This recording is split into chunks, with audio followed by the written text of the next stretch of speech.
আসসালামু আলাইকুম রহমতুল্লাহ অবরকাতু। এই ভিডিওটার শুরু থেকে শেষ পর্যন্ত দেখেন, কম খরচে কিভাবে কাশ্মীর যাবেন। ঢাকা থেকে কাশ্মীর, শ্রীনগর রাজধানী।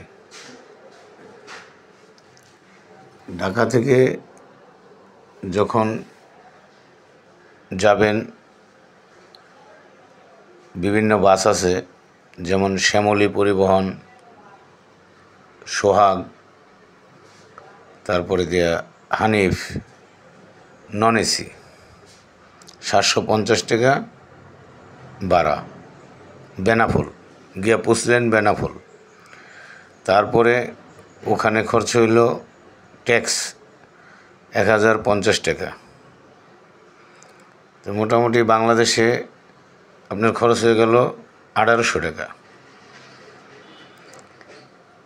দেন ইন্ডিয়া পারিলেন, ইন্ডিয়া বর্ডার থেকে আপনি যাবেন বনগাঁও রেলওয়ে স্টেশন। তো বর্ডার থেকে যাইতে সিএনজি ভাড়া হইল বর্তমানে 50 টাকা। আগে 30 টাকা ছিল, এখন 50 টাকা বনগাঁও রেলওয়ে স্টেশন। ওখান থেকে আবার আপনি ট্রেনের টিকিট কাটবেন 20 রুপিতে, শিয়ালদা স্টেশন।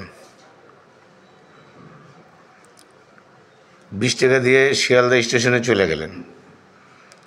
বাইরিয়া বাস ধরবেন নিউ মার্কেটের। নিউ মার্কেটের বাসের ভাড়া হইল মাত্র 9 টাকা বা 10 টাকা এরকম। এরপরে আপনি ট্রেনের টিকিট, সবচেয়ে হাই টিকিট এবং ভালো ট্রেন, সেটা হলো হামসফর। জম্মু তাই আছে, অনেক আছে, লোকাল মোকাল অনেক ট্রেন আছে, তবে হামসফর হলো সবচেয়ে বেশি স্পিডে তাড়াতাড়ি যায়। এটার ভাড়া হইল 2500 রুপি। আপনি জম্মুতে গিয়া পৌঁছবেন এই ট্রেনে 30 ঘন্টার মধ্যে। এরপরে আপনি ওইখান থেকে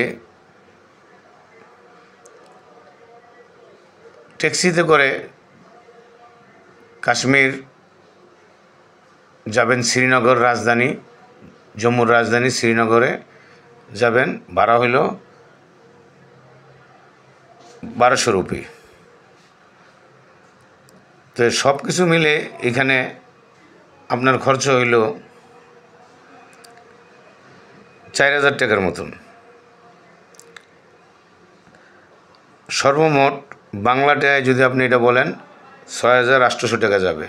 ধন্যবাদ।